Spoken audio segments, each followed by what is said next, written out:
Om Shanti. Good morning.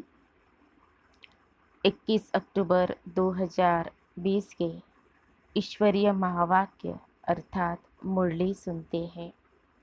आज प्यारे बाबा कहते हैं, मीठे बच्चे रोज रात को अपना पोता मेल निकालो, डायरी रखो तो डर रहेगा कि कहीं घाटा न पड़ जाए। बाबा ने कहा, मीठे बच्चे रोज रात को अपना पोता मेल निकालो, डायरी रखो तो डर रहेगा कि कहीं घाटा न पड़ जाए। आज की मुरली में प्रश्न है, कल्प पहले वाले भाग्यशाली बच्चों को बाप की कौन सी बात फौरन टच होगी? कल्प पहले वाले भाग्यशाली बच्चों को बाप की कौन सी बात फौरन टच होगी? उत्तर है, बाबा रोज रोज जो बच्चों को याद की युक्तियाँ बतलाते हैं वह भाग्यशाली बच्चों को ही टच होती रहेंगी। वह उन्हें फौरन अमल में लाएंगे।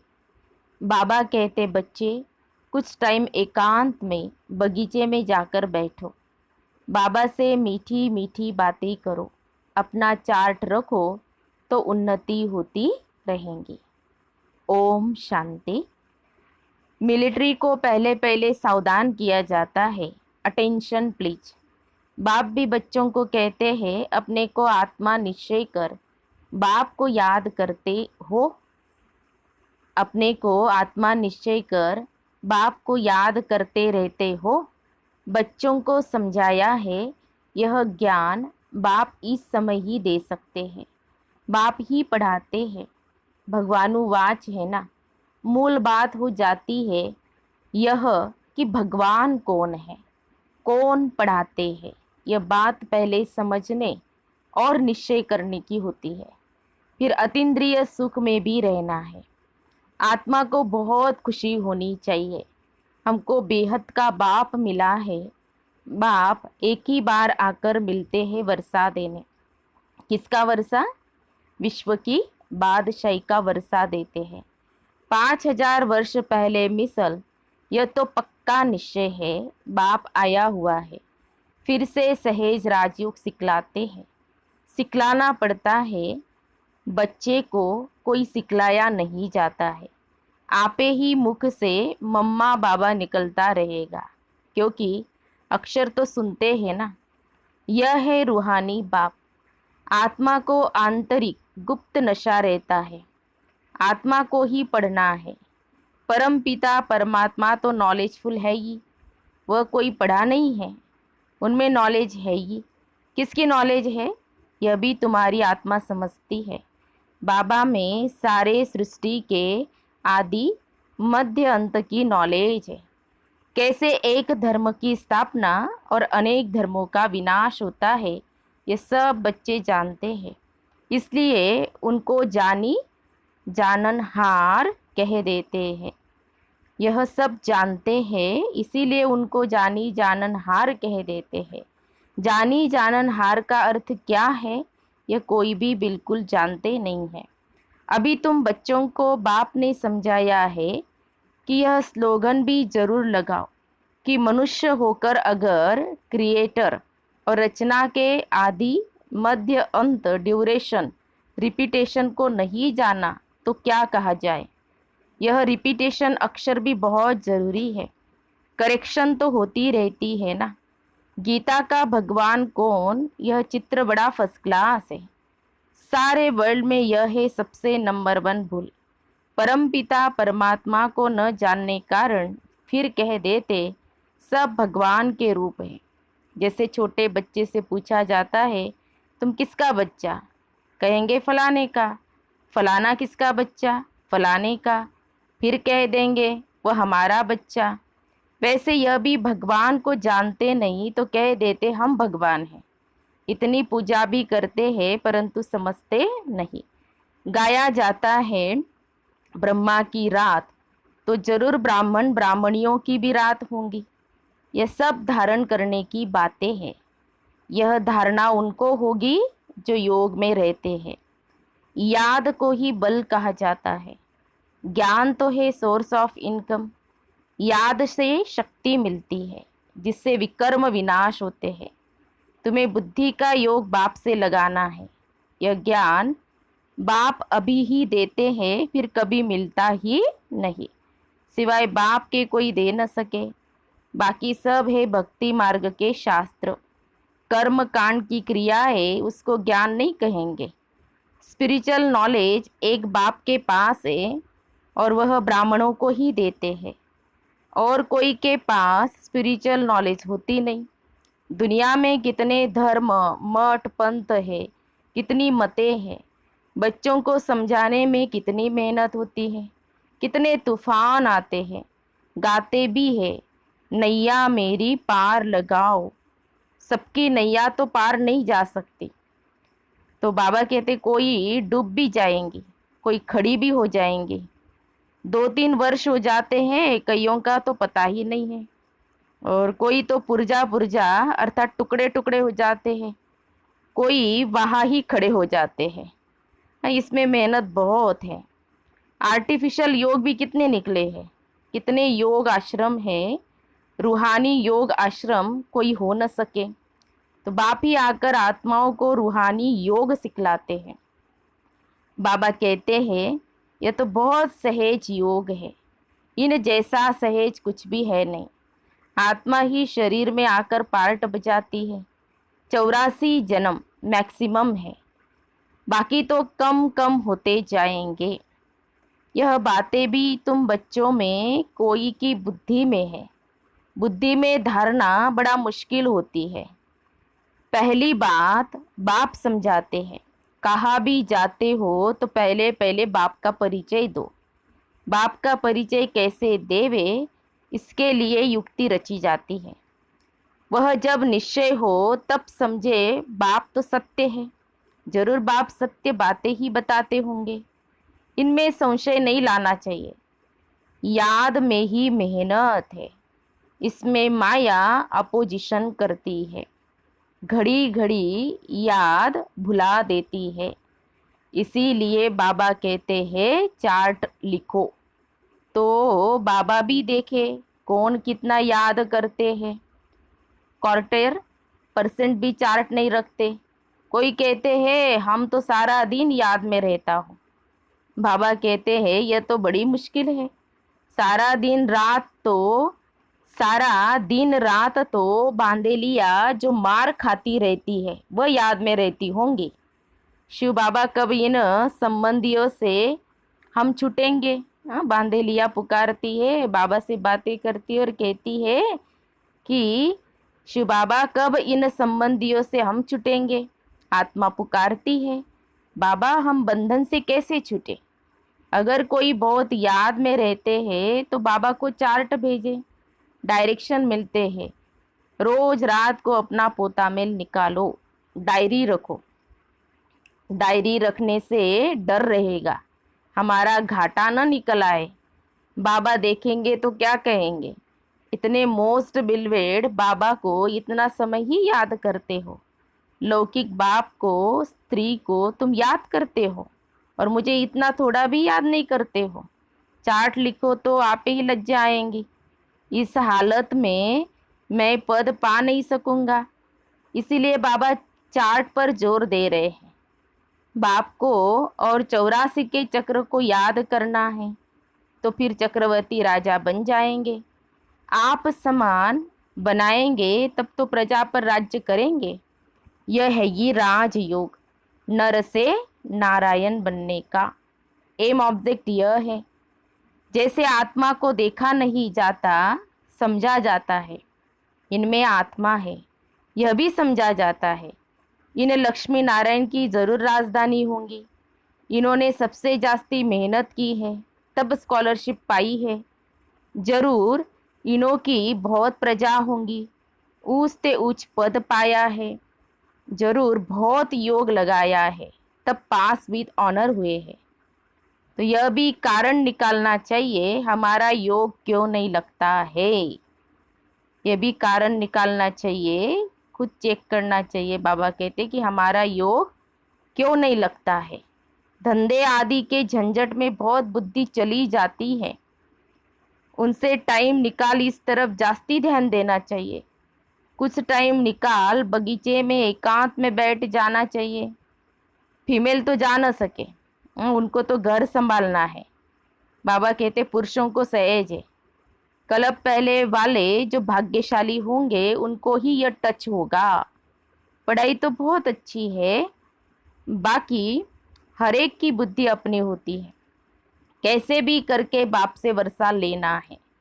बाप डायरेक्शन सब देते हैं, करना तो बच्चों को ही है।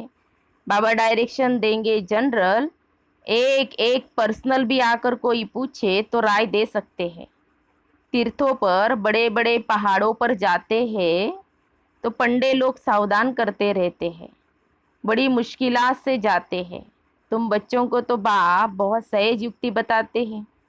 बाप को याद करना है, शरीर का भान खत्म करना है। बाप कहते मुझे याद करो, बाप आकर नॉलेज दे चले जाते हैं। आत्मा जैसे तीखा रॉकेट और कोई हो नहीं सकता। वो लोग मून आदि तरफ जाने में कितना टाइम वेस्ट करते हैं, यह भी ड्रामा में नूंद है। यह साइंस का हुनर भी विनाश में मदद करता है। वह है साइंस और तुम्हारी है साइलेंस। अपने को आत्मा समझ बाप को याद करना, यह है डेड साइलेंस।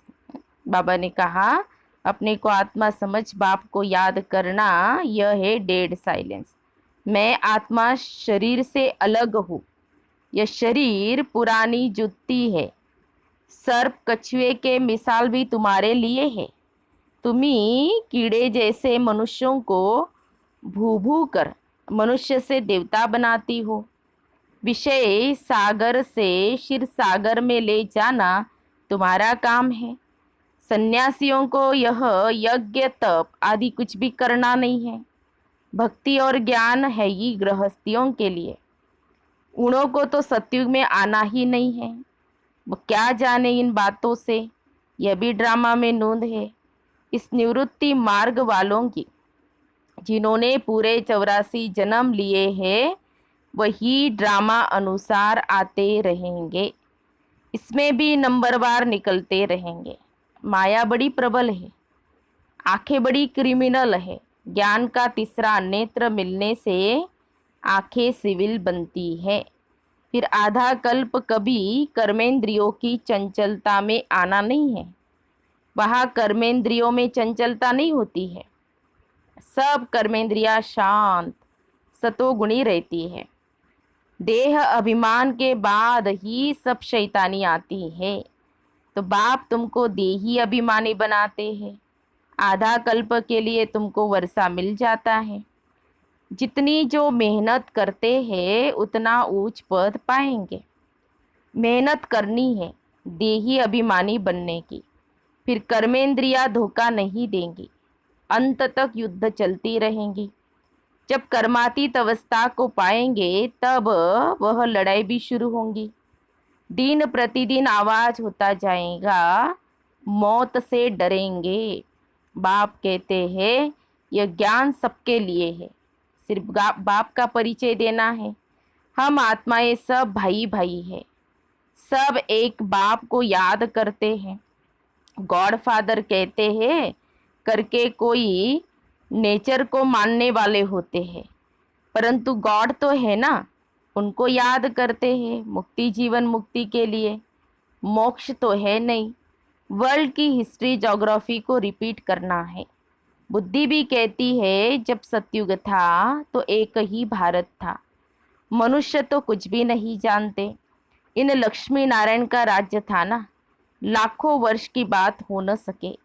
लाखों वर्ष होते तो कितनी ढेर संख्या हो जाती। बाप कहते हैं अब कलयुग पूरा हो, सतयुग की स्थापना हो रही है। वह समझते हैं कलयुग तो अजून बच्चा है। इतने हजार वर्ष की आयु है, तुम बच्चे जानते हो यह कल्प है ही 5000 वर्ष का। भारत में ही यह स्थापना हो रही है। भारत ही अब स्वर्ग बन रहा है। अभी हम श्रीमत पर यह राज्य स्थापन कर रहे हैं। अब बाप कहते हैं, मामेकम याद करो, मुझ एक को याद करो। पहला पहला शब्द ही यह दो। जब तक बाप का निश्चय नहीं होगा तब तक प्रश्न पूछते रहेंगे। फिर कोई बात का उत्तर नहीं मिलेगा तो समझेंगे ये जानते कुछ भी नहीं और कहते भगवान हमको पढ़ाते हैं।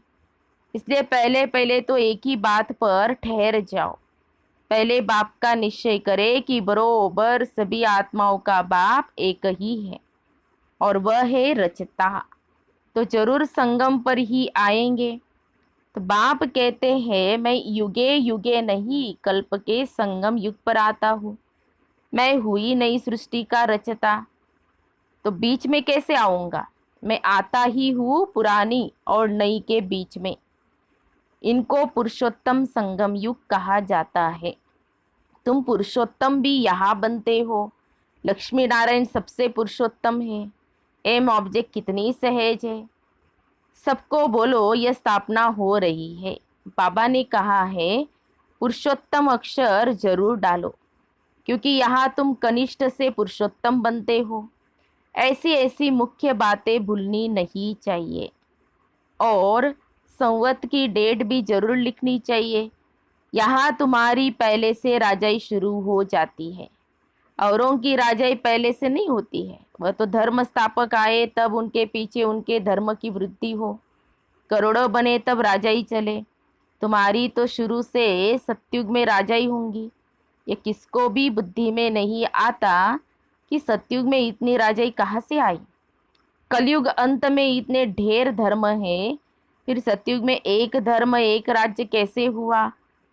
कितने हीरे जवाहरों के महल हैं। भारत ऐसा था जिसको पैराडाइज कहते थे। 5000 वर्ष की बात है। लाखों वर्ष का हिसाब कहाँ से आया? मनुष्य कितने मूंझे हुए हैं। अब उनको कौन समझाए? वे समझते थोड़ी है कि हम आसुरी राज्य में हैं। इनकी अर्थात देवताओं की तो महिमा है सर्वगुण संपन्न। इनमें 5 विकार नहीं है क्योंकि देही अभिमानी है। तो बाप कहते मुख्य बात है याद की। 84 जन्म लेते लेते तुम पतित बने हो, अब फिर पवित्र बनना है। यह ड्रामा का चक्र है। अच्छा, मीठे मीठे सिखी लदे बच्चों प्रति मात पिता बाप दादा का याद प्यार और गुड मॉर्निंग। रूहानी बाप की रूहानी बच्चों को नमस्ते। हम रूहानी बच्चों की रूहानी बाप दादा को याद प्यार और नमस्ते नमस्ते। ओम शांति ओम शांति ओम शांति। गुड मॉर्निंग बाबा। शुक्रिया बाबा। थैंक्स बाबा। फिर ये धारणा के लिए मुख्य सार। आज की मुरली का सार 2 पॉइंट में। पहली पॉइंट है, ज्ञान से तीसरे नेत्र को धारण कर अपनी धोखेबाज आँखों को सिविल बनाना है।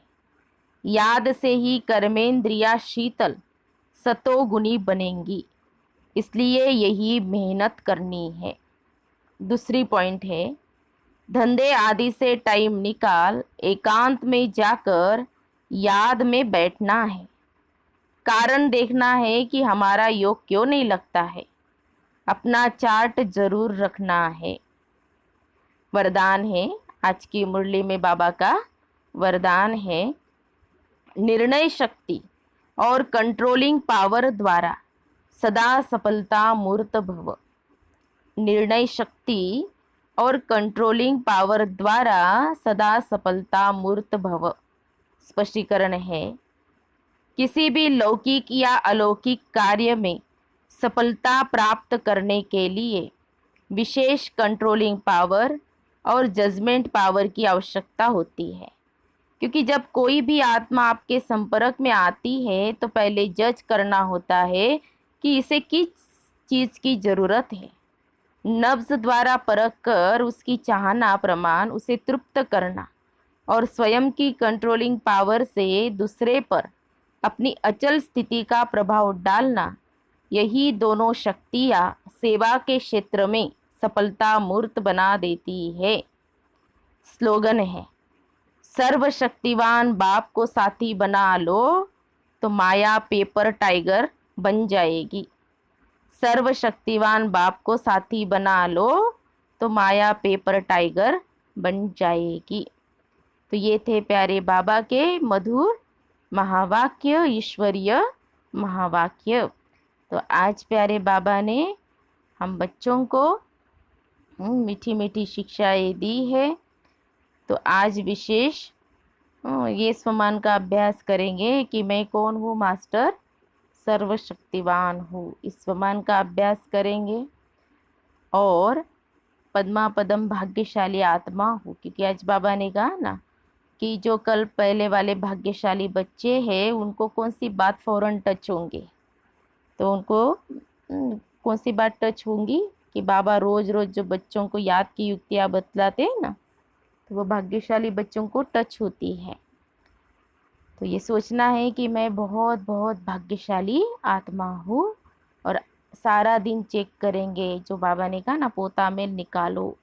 आज सारा दिन हमने क्या क्या किया, जैसे बाबा कहते हैं ना कचेरी माना सारे दिन का कर्मों का हिसाब क्या क्या हुआ, तो वो भी चेक करना है। मनसा वाचा कर्मणा। और आज की मुरली से 5 स्वमान भी जरूर निकालेंगे। अच्छा, ओम शांति, ओम शांति, ओम शांति।